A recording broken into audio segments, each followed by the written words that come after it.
Welcome to the FDN Thrive podcast. We interview leaders in the functional health space who bring you the most up-to-date, cutting-edge information for people who have tried it all for their health issues. We hope you enjoy the show. The anxiety was so bad at one point that I couldn't leave my house. Like, even to go out for dinner with my sister, I got super anxious. I had to know where all the bathrooms were. I got really dizzy.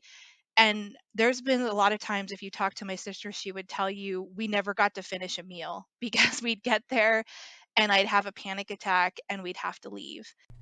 Hey folks, welcome back to another episode of the FDN Thrive podcast. I will be your host today. My name is Evan Transu, aka Health Coach Ev, and being interviewed is a super special guest, especially when it comes to FDN. Her name's Brandy Buskow, and she is the person when it comes to FDN behind the scenes. She is everywhere, always helping everyone, and I know she has saved my butt countless times in the short time that I've been working for FDN, so I very much enjoyed getting to interview her for this podcast. A little bit about Brandy. She's a certified functional diagnostic nutrition practitioner, master emotional freedom technique practitioner, which is EFT. That is the tapping that uses acupressure points to actually calm the body. And I'm sure it does a lot more than that. I actually am not particularly well versed in it, but I found it fascinating what seems like the actions combined with what the results seem to be. Always super interesting to me, so really glad to be able to talk about that today.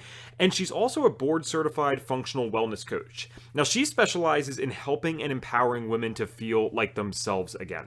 In this episode, we talked about her extensive journey with health issues, starting well into her adolescence, and it continued for years, but she just wasn't getting answers. And sure enough, she goes through the FDN program, and she was able to find healing opportunities that no one else had ever found. Again, I really enjoyed this interview. It is super interesting, and Brandy is nothing short of a trooper. So without further ado, let's get to it. Here's the interview. Brandy, thanks so much for being here with us today. Thanks, Evan. I'm happy to be here. So we've been starting out all these episodes, and I think it's, a really important way to start out these episodes with people's stories of health and maybe how that eventually led them to the holistic health space. So we'll do one thing at a time here. I'd love to hear, your personal journey and how maybe you dealt with health issues throughout your life, or maybe it was a family member that dealt with them that inspired you. I know every now and then that's what I hear, but very often in our line of work, I'm going to guess you've probably dealt with some health issues in your life, correct? I definitely have, yes. Okay. So how did those start out? Was that as a kid or teenager, adult? Yeah, it started actually pretty early on as a child. I actually have a pretty storied history leading up to finding FDN and becoming a practitioner that I'd be happy to share. Sure. All right, let's start there then. Great. So, as a child, I actually had a lot of really chronic ear infections and throat infections and tonsillitis. And so by the time I was 7 years old, I ended up having to have my tonsils removed and my adenoids removed, which are the glands in your nose, because I was getting tonsillitis every 2 or 3 months and I was on antibiotics for it. And so after my tonsils were removed, that seemed to temporarily improve my susceptibility to getting infections for a little while, which we thought, okay, do the surgery, everything's fine. And then as I got into my teen years, I really started having a lot of skin issues and gut issues. And so for the skin issues, I mean, back when I was a teenager, the doctors just put you on tetracycline, which is basically an antibiotic. And I was on tetracycline for probably 2.5 years straight. And that Wow. also combined with the gut issues that I was having. And I kind of look back now and I think I was having them as a kid as well. But I had a lot of issues with like constipation. My stomach would grumble really loudly when I was in class in school, and it was really embarrassing. And by the time I was 15, our pediatrician diagnosed me with IBS. And I mean, they didn't know what to do with IBS. I said, okay, so what do I do? He's like, well, I don't really know. Just have more fiber. I was like, okay. So I would add things in like Metamucil and things like that. So I was having this gross, yucky Metamucil at 15, and it helped a little bit, but it didn't shift things much. And of course, as a teenager, you're not really eating great.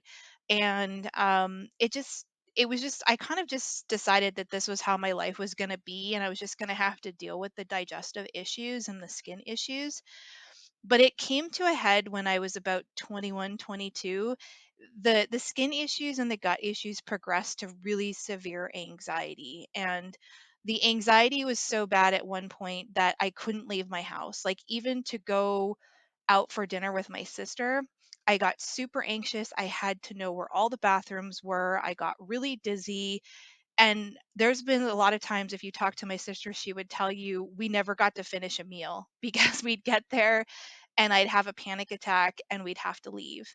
And it was really, really upsetting. And when I went to my doctor to talk about it, she decided to put me on antidepressants. And it helped a little bit, but the first antidepressant she put me on, I ended up with severe insomnia and I didn't sleep for 6 months, like a couple hours a night maybe, but it was pretty bad. And so I went back to her and I said, "This isn't working. Like, we need to try something else." And she put me on a different one. And that one actually made me gain 60 pounds in 2 months, which was a very big problem. It made me even more depressed, gave me more anxiety. And so we went back and we talked to the doctor and she tried another one. So this was the third antidepressant that she put me on.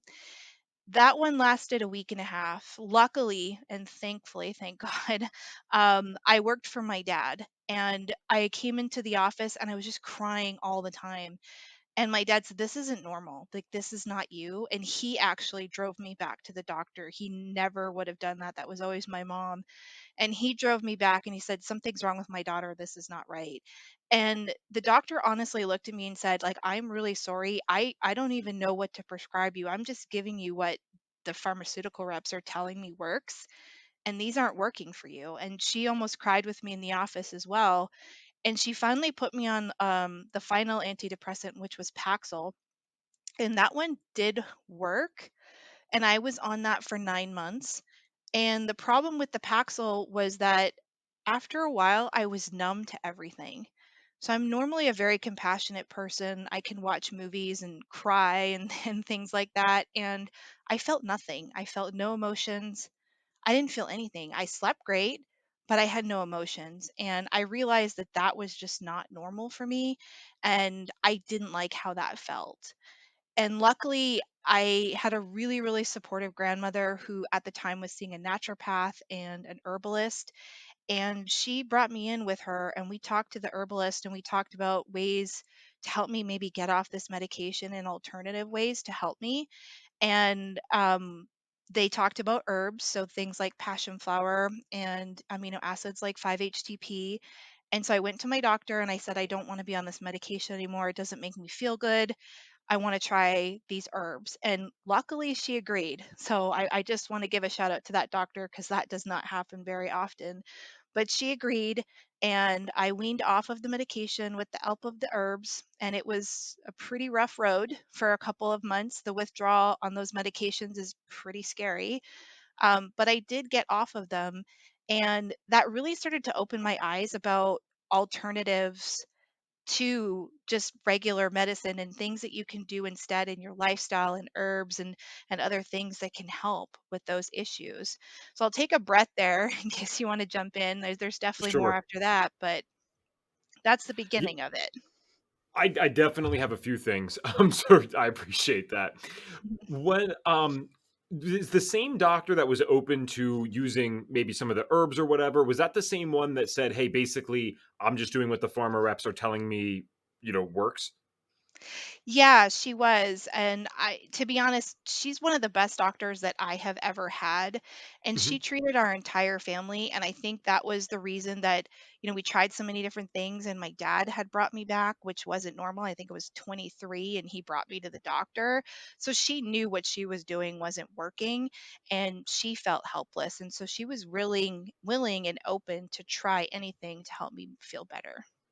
Got it. And I only asked because, I mean, yeah, I would love to, give a shout out here. She'll probably never hear it, but I would love to give a shout out to that doctor because I've explained in the other episodes that we've done, FDN is absolutely in no way, like a lot of other natural practitioners out there, unfortunately. Like, this isn't an anti-Western medicine type of thing, right? It's a using best of both worlds. And I love the humility of that doctor because, like, that's a person that would fit in perfectly with us, right? Because she is basically saying, hey, I just don't know what to do at the moment. And she's honest about that. When either side, natural or Western, kind of almost gets an ego to them, I don't think that's really the best interest of the patient or client. So I just love that philosophy. I hope that's something that everyone listening, if you are a practitioner or if you're a patient, that you could look for in a practitioner.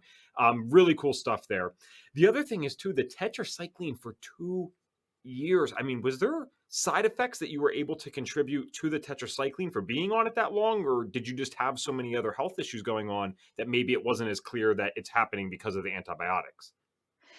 Yeah, to be honest, at the time, I didn't really notice anything. And I mean, obviously, knowing what I know now, looking back, I definitely think the tetracycline contributed more to my gut issues and triggered the anxiety. But at the time, all I cared about was my skin was clear.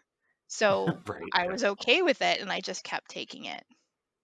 I'd never realized how much they're not identical, but our stories do have overlap because I was in the same thing. I took tetracycline, certainly not for 2 years. I mean, tetracycline messed me up, but it was for cystic acne, right? And it was working for that. And as a teenager, I mean, we just simply don't have, I think in general, the depth of thought to acknowledge, oh, wait a second, why is this medication taking away my acne or whatever skin issue it might be, right? Like, we're just knowing that, oh, this is great. I don't have these skin issues anymore. So I definitely understand that, but it is scary to think about how long people have gone on these things. And I think the entire world, Western and Eastern, and natural or conventional, whatever you want to call them, are really opening their eyes to the fact that, hey, these are miracle medications, but they need to be used sparingly, right? They can't just be used for everything.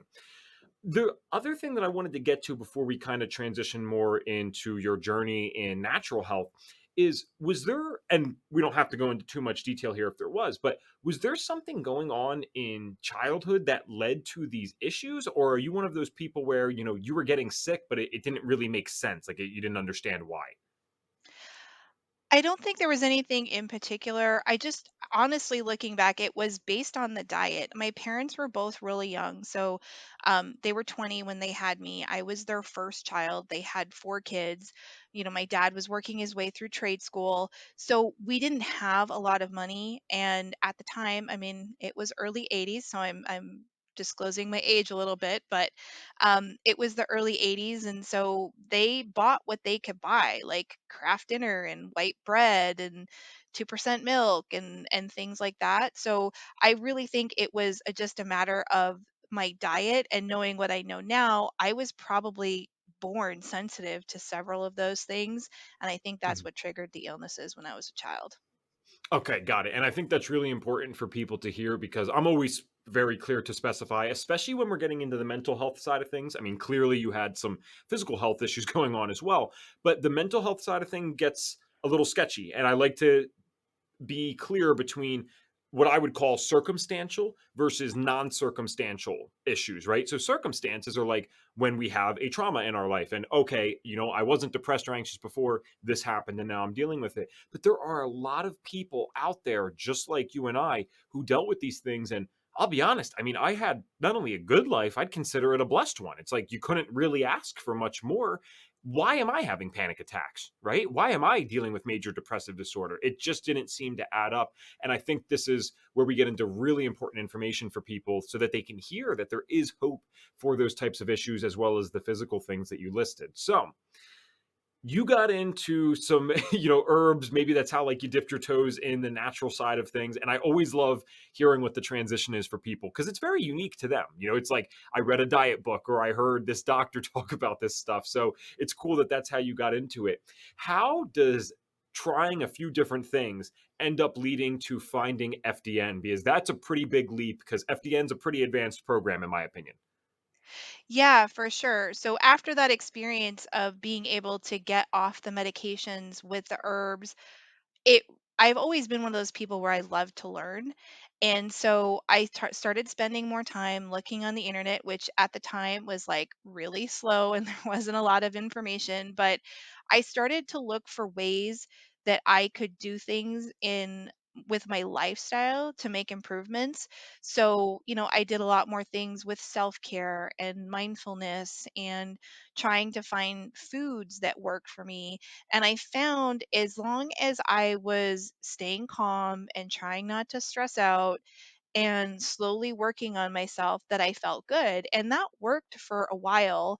It actually worked for quite a few years until I got pregnant with my daughter. So I had my twins. My twins were my first. I had them when I was 32, and it was a really good pregnancy. I felt great. Everything was good. I was still eating standard American diet, but I will say my husband and I had been doing some research, and we did a full switch to 100% organic a couple months before we got pregnant with our boys. So I think that was a catalyst that really helped us to have such a smooth pregnancy with them.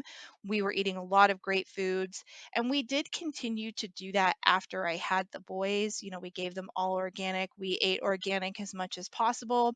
But I got pregnant with my daughter a year after I gave birth to the boys, and my body was pretty depleted already from having twins. And when I had her, there was an emergency C-section. There was issues in childbirth, and I actually ended up having some issues with blood clotting when I had her. So I had to stay in the hospital for a couple of extra days just to make sure that the blood, my blood was clotting and things were okay, and I wasn't going to bleed out essentially after we left. And ever, as soon as I came home, the anxiety ramped up almost immediately. I started getting severe panic attacks. My IBS came back, or what I thought was IBS came back with a vengeance. To this day, I look back at it now and I think I was having thyroid issues, but it wasn't diagnosed. I wasn't able to breastfeed no matter what I did. I tried the medications, I tried all the techniques. It didn't work. And I actually did have a nurse say to me, "Have you had your thyroid checked?" And I said, "No." And I went and I asked my doctor, and she checked my TSH. She said, "Oh, no, everything's fine. You have 3 babies under 2. You're just stressed out. That's the problem." I kind of Yeah, I stuck haven't with heard that that before. right. I Jeez. I kind of stuck with that for a little bit, but when I was getting close to being a year postpartum, I was getting tired of hearing, "You're just stressed out." And I went to 7 different doctors, and all of them said I was stressed out or I was a hypochondriac and there was nothing wrong with me. But I was still having severe panic attacks and my body hurt all over and my IBS was out of control. And so out of desperation, I put that investigator hat on again and I got on the internet and I started researching and I went to a naturopath thinking, okay, they're going to be able to help me. Like that's what worked before. She didn't run any testing and all she did was give me a bunch of supplements. So I worked with her for 6 months, spent a bunch of money on supplements, and nothing changed. And I was really, really frustrated. And it just so happened at the time that I was listening to podcasts and I was listening to Sean Croxton's podcast, Underground Wellness, and Reed was on, and I was listening to him and I thought, he makes a lot of sense. Like this is really interesting. So I started watching the webinars that I could find online, everything I could. Reed had some YouTube videos on there as well. And then Sean had him on again for actually, it was this time of year, right? At the end of December. Sean had Reed on again, and they had a special on the course. And I said to my husband, I'm like, I need to just invest of this. Even if it just means I can figure out what's going on with me, it would be worth the investment. And so I did. And it literally changed my life. I found out that I had celiac disease. I was extremely sensitive to dairy. I had H. pylori. I mean, the things that I found just doing the testing and going through the course, it explained everything. It explained why my gut was a mess. It explained why I was having anxiety. I mean, I couldn't absorb any of the foods that I was eating, and I was eating a ton of gluten, even though it was organic. So it literally changed my life just enrolling in the course. That is amazing, and I did the exact same thing with the FDN course. Like, I actually just approached it as because I mean, you sound like a huge researcher yourself, right? You're going out. Not everyone's going to go to 7 different doctors, Brandy, and then go online and try a naturopath and do all this stuff. And I actually did think it was a better path for me personally. I mean, I don't think this is for the majority of people, but I went through the course myself to try to figure out my own stuff. Because, like you said, if it even helped me, that's great, and that's a win. Now, the celiac disease thing, we had a episode, it was just basically the last one posted, guys, with Whitney Morgan, and she is like a celiacs guru. She threw down for an hour about that. So if you want to learn more about that, you can definitely check it out there. But my question for you, Brandy, is so no one had even mentioned celiac disease to you before you got into FDN, like you discovered that through utilizing the testing here? Yeah, nobody had actually mentioned that. And I was learning about it in the course, but what actually triggered me to ask my doctor about it was because of my history with digestive issues, I have a history of colon polyps. So I have to regularly get colonoscopies. I have since the age of 19. And I was due up for a colonoscopy around the time when I was about halfway through the course. But that also coincided with us introducing wheat to my daughter. And we were introducing food, and she got a rash all over her body. It was everywhere. And we took her to a few different doctors, and they couldn't figure out what it was. And they gave her creams, and they gave her medication, and they gave her Benadryl, and it didn't help. And so my husband and I were starting thinking, like, what did we do differently with her? And then we thought back, we gave her toast. And that's the first time she had ever had toast. Hmm. She'd never had any sort of wheat before. And so I asked my doctor, and she's like, well, maybe take it out and see if it makes a difference. So we took it out, and her skin got better. And I thought, why is she sensitive to gluten? So when I was coming up due for my colonoscopy, I went to my doctor and said, can you test me for celiac disease? And she's like, well, I can, but I don't think it's going to come back. And the blood test actually came back negative. But I said to her, I said, because my daughter has a sensitivity, I know I'm going for the colonoscopy. Can you do a biopsy? And she's like, okay, I mean, we'll do it. But again, I don't think anything's going to come back. Well, lo and behold, in the biopsy, it came back that I did have celiac disease. And I made that correlation with myself and my daughter. And now two of my kids, I have four kids, and two of them are very, very sensitive to gluten. So if it weren't for FDN, I wouldn't have made that connection. Wow. And on one hand, I want to give you huge props for your diligence and like who the heck gets a negative blood test and then immediately is like, all right, well, I want to do a biopsy. So props to you for that. But the issue here is this kind of stuff shouldn't have to be happening, right? Like you were not a doctor. This isn't something that you should have been having to do on your own. And I think that's what's so special about the FDN Thrive program overall is that we listen to people and we Mhm. trust their intuitions and things like that. I mean, there's no reason to just discredit someone if they have. I mean, you're coming with a legitimate case there, right? Like you're like, yo, my daughter has this going on. I just want to, kind of do my due diligence. And I'm thankful, obviously, the doctor did their stuff there. So that's great. But I just wish we didn't have to live in a world where someone needs to have this much discipline and diligence to actually figure out their health issues. So I'm sorry that you went through that. I give you a lot of credit for kind of uncovering a lot of this stuff yourself. Now, some of the other things I want to ask, because what I've been doing with the practitioners that I'm finding very, very fun is maybe analyzing one or two parts of their healing journey and like the things that they learned when they got the lab testing through FDN. So again, we've already talked to someone that was pretty extensive with the celiac side of things, but you mentioned that you found H. pylori, and we haven't touched on that at all yet. Could you give us a little bit of background maybe on H. pylori? This is something that's found on a stool test, by the way, guys. It can be tested for in other ways, but in FDN, that's how we do it. Can you touch a little bit on that bug and like what it does, maybe what some of the symptoms are if the person has symptoms at all?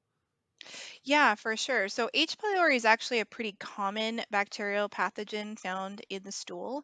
And there's a good percentage of the population that actually does have H. pylori to some degree. And the reason for that is that H. pylori can be passed via saliva. And when you have H. pylori and it's really overgrowing and causing problems, it actually lowers your stomach acid. So when it does that, it makes it so that it's really hard for your gut to be able to break down and digest the nutrients in the foods that you're eating. So, we have people who have H. pylori who have severe heartburn and GERD, and they think, well, I have too much acid. The reality is the H. pylori is actually lowering the acid and weakening that valve, so the stomach acid splashing up and causing heartburn. So they'll take acid reducers and Pepsid AC and all those things, and it's not helping because they're not addressing the issue. For other people with H. pylori, and this was my instance, I had the IBS symptoms, the gas, the bloating, the constipation, but I also was very nutrient deficient. So because of the celiac disease and the H. pylori, I was also I have a history of being anemic, and I was also having issues with like B vitamins. And so that can also lead to micronutrient deficiencies. You could be eating great food, and I was, but I wasn't digesting it and I wasn't absorbing it. And so it was causing a lot of problems. And the more I looked into H. pylori, I think I got it from my mom. And I think all of us, I come from a family of 4 kids. I think we all got it from our mom because my mom actually ultimately got diagnosed with stomach cancer and passed away from stomach cancer. And one of the Oh, problems man. with H. pylori is if it's left checked for too long, it can lead to some stomach cancers. Wow. Yeah, I didn't know that stat. I mean, it's a notable increase in the risk for gastric cancer. So that's probably, unfortunately, very true. What you just said. I mean, that's probably exactly where you would have gotten this from. And I know even for myself, I had dealt with that. I found that through the testing with FDN. And this is what's so cool about getting to work with an FDN practitioner is that we're not a revolving door business. We always say that, right? Like, you're learning how to do things long term for yourself. Now, of course, I'm an FDN practitioner myself, but still, what happened for me recently was that I had H. pylori before, years ago, and I don't know about you, Brandy, but I personally did Matula T. Did you take that route, or did you do something else? So I actually did the prescription medication, which was a very big mistake on my Okay. part. I'm Yeah. guessing that's probably a whole separate conversation. Yeah. But that is a choice people can make, right? You could choose natural side of things, you could choose Western medicine, or a combination of both. So I used the Matula tea, worked really well for me. And then just a few months ago, I started seeing this woman. Now she's going through FDN right now, cool enough. And this is a really weird way to start dating someone, right? But, I basically, she had run a GI map on herself before we ever, had kissed or anything like that. So I knew she had H. pylori, and like in the back of my head, again, not the most romantic thing in the world, but I'm like, oh my gosh, I know what happens to me when I get this. And so we actually just finished, well, we have like 2 days left of a Matula T protocol together because after a few months of dating Brandy, I started getting some cystic acne breakouts right under my chin. And I'm like, you know Mhm. what? I don't get that anymore. That went away. And this is what I'm talking about, folks, to bring this full circle. So let's say I had just been a client, right? Well, I know in my head, this doesn't make sense. This isn't what I get anymore. What changed? And the only thing that changed was this. And about 14 days into the protocol, new ones stopped forming. And now, again, we're about like probably day 28 out of 30, and there's nothing there at all. Like even the ones that had come out had healed. So that's what's so cool. I didn't need an FDN practitioner to do that because I had learned those things myself. So that's what's amazing about this work. And that is a very common bug. Not does it cause cystic acne in everyone? No. Does it cause stomach cancer in everyone? No. But it's a problematic thing that we don't want. And that's just one of many examples of the things that we find. So I appreciate you bringing that up and kind of diving into the details of that. Now, I would like to talk about a couple things that you do personally as a practitioner. Mhm. One is that I know that you are, and we mentioned this earlier in the beginning of the episode, you do emotional freedom technique on people and for yourself, probably. I know that's kind of separate from FDN, but it's obviously something that we promote. So we're not going to go like crazy deep into it, but I'd love to know like what is EFT and how has that had an impact on your life? Because I find that subject fascinating. Yeah, absolutely. I actually originally found EFT in my journey after coming off of the antidepressants as one of the tools that I could start to use to help manage my anxiety as it was starting to calm down with lifestyle. And I worked with a practitioner myself, and I used it, and it seemed to work really well. And it was just kind of a tool there, but I didn't really do much with it. And after I graduated from FDN and I started, working with a few clients, I also had a really big life change where both of my parents were diagnosed with cancer. And while I knew all the FDN things to do and I was doing them, I was still getting very anxious. And I knew it wasn't a physiological thing. It was definitely a mental thing and my ability to handle stress. So I circled back to EFT because I knew that it worked for me before. And I decided to jump in and take a course in EFT so that I can learn it for myself, be able to go more in depth and be able to help with trauma and limiting beliefs and negative thoughts. And that really helped me to manage my anxiety and my emotions during that really difficult time. And I feel like it's an amazing adjunct to FDN because a lot of our clients, when they're going through their healing journeys, it's not always easy. You could do all the right things, but you're going to have emotional ups and downs. And so if you have a tool that you can use that can help work on the emotions, then you're able to give your clients that complete package and basically a one-stop shop. Now, that doesn't mean that I don't refer them to other people because I definitely do, but I really think that EFT complements FDN really well because we're working on an energetic level and we're working with the mind and the emotions, as well as doing all of the lifestyle and the supplements and all the things that we do in FDN.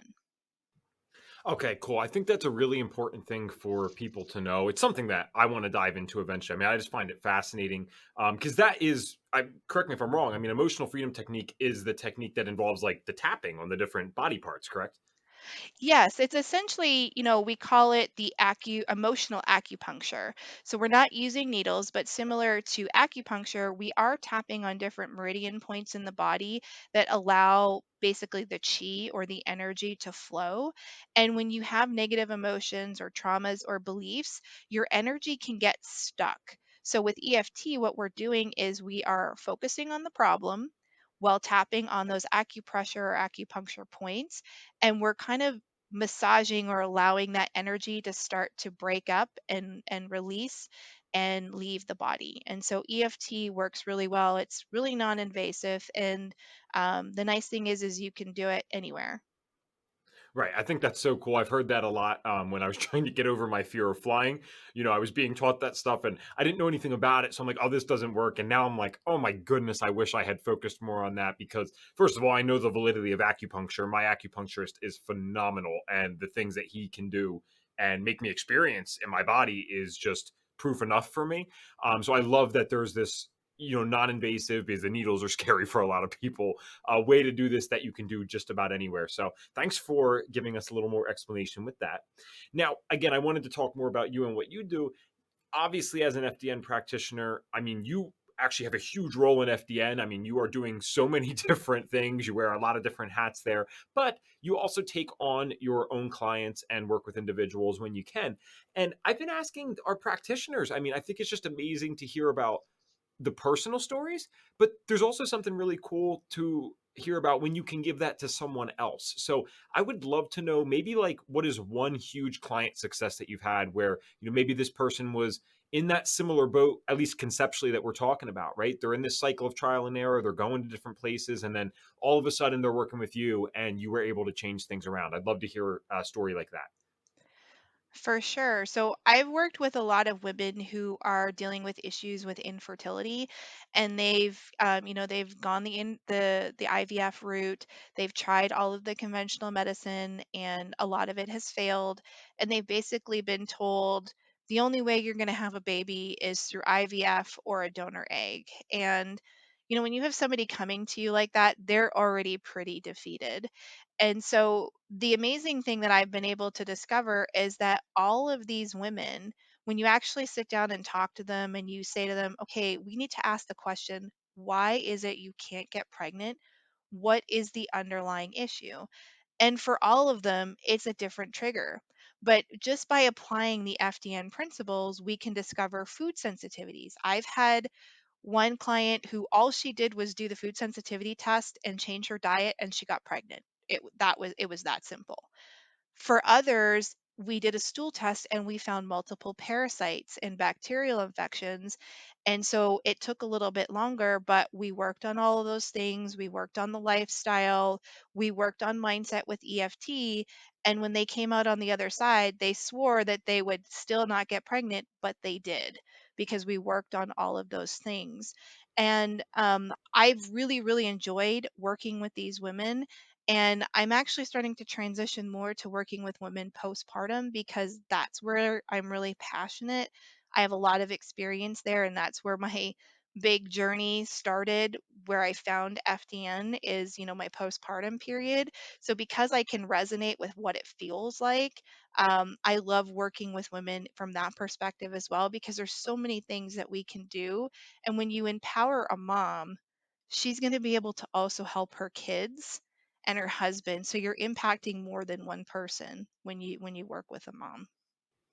That's awesome. And I like to believe that I know a good bit about this stuff, but I think this is a particular subtopic in our career category that is something I have plenty to learn about. So when you talk about all these different people having maybe different triggers for this, right? It could be food sensitivities, it could be the multiple parasites, whatever. From my understanding, like the way I would explain that to someone and maybe why they're having issues getting pregnant, is this just coming down to the fact that when the body is under too much stress, it's not going to prioritize something that is, quite energy expanding or expending from the body, such as pregnancy? Like, is that why that happens? Or like, what is it exactly that is making these people not get pregnant because of things like food sensitivities or parasites? Yeah, I like to use the saying that I've heard a lot from Dr. Tom O'Brien, but everybody has their different weak link in the chain.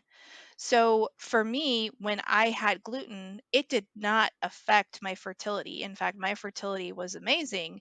But what it affected for me was digestion and anxiety and mood. But for the next person, they, maybe have no gut issues at all and their mood is great, but what's happening with them is that their weak link happens to be their cycles. So we all react differently to the different triggers, and that's why we can't just take a band-aid approach. Like when somebody comes to you and my hair's falling out and I'm cold and I'm gaining weight, I mean, most people are going to think, oh, it's a thyroid issue, but not always. It could be something else. And that's why when we use the testing in FDN, regardless of what somebody's coming to us with, we can usually find an underlying trigger, and it's going to be different for every single person.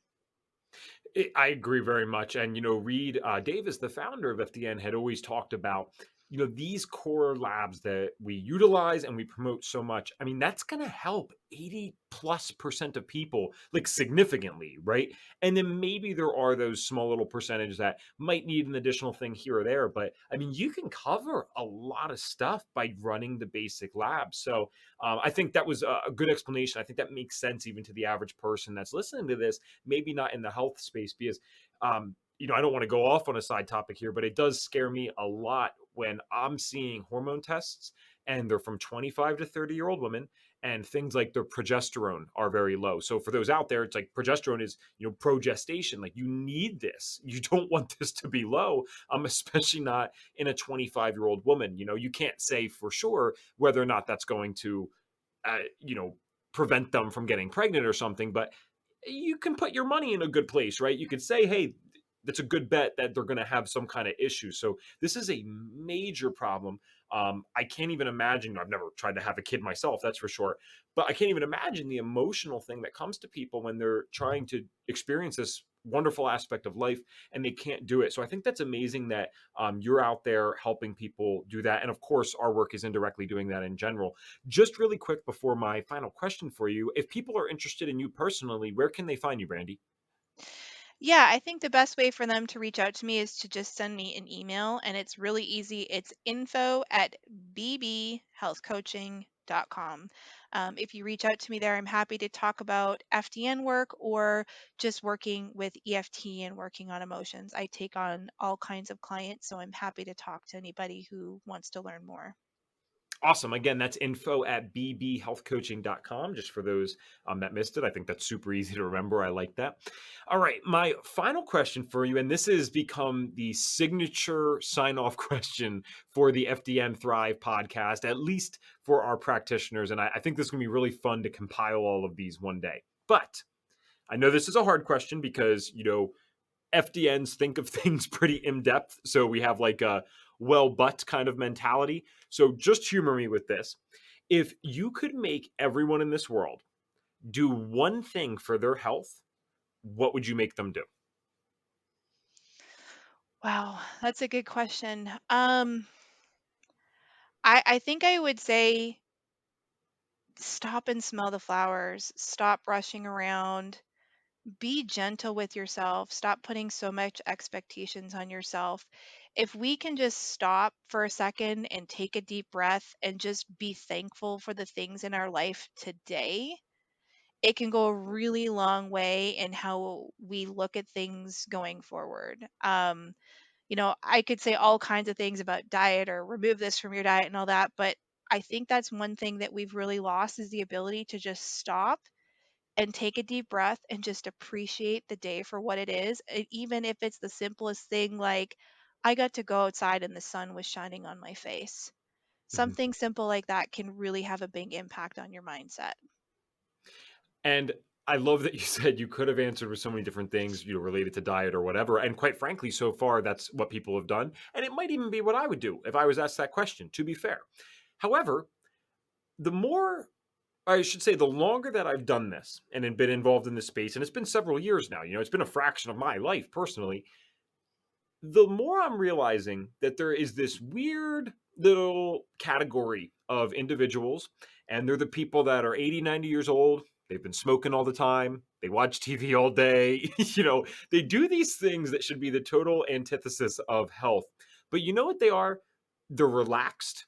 They're people Mhm. that, like you said, they smell the flowers. They are chill individuals. I have many in my family. And that's an easier thing said than done. But if we could all apply that, I think that's one of the more profound answers I've gotten so far. If people really digest that and actually listen to what that means. One of the things I always do is record the intros and outros after we're actually done the literal podcast recording, just to make sure everything sounds super good on those ends. And as I was reflecting on Brandy's answer with just smelling the flowers and taking time to be relaxed, it is something that I realize is probably one of the major things that most people are missing in their health, myself included, right? We can eat all the good food we want, we can exercise right, but if we do not learn to calm down, we are never going to get better. And I know that I've seen that all too often with clients, and even in my own healing journey, we got to figure that out at least to some degree first if we really want to get the right results. Now, if you're listening to this, maybe you're following the podcast for a few episodes now, or you're just tuning into this for the first time.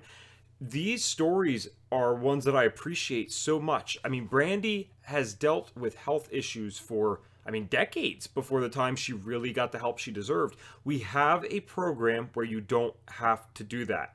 FDNthrive.com. We will help people like yourself, like me, like Brandy, who are stuck in this basically cycle and trial and error when it comes to health, right? We're trying all these different things. We're not getting results. We need to have some objective data that actually makes sense and that actually gives us a workable plan to get better. That's FDNthrive.com. Thanks so much for tuning in to another episode of the FDN Thrive podcast. As always, I'm your host, Evan Transu, aka Health Coach Ev, and I will talk to you guys next time. Thanks for tuning in to the FDN Thrive podcast. If you feel like you've been stuck in the cycle of trial and error when it comes to your health issues, our team can help. Whether you've tried every different diet out there without lasting success, spent way too much money on supplements at your local health food store, or been told that your lab tests are normal despite feeling anything but normal, we have your back. Go to FDNthrive.com and click the Get Started Here button if you're ready to stop playing guessing games with your health. That's FDNthrive.com.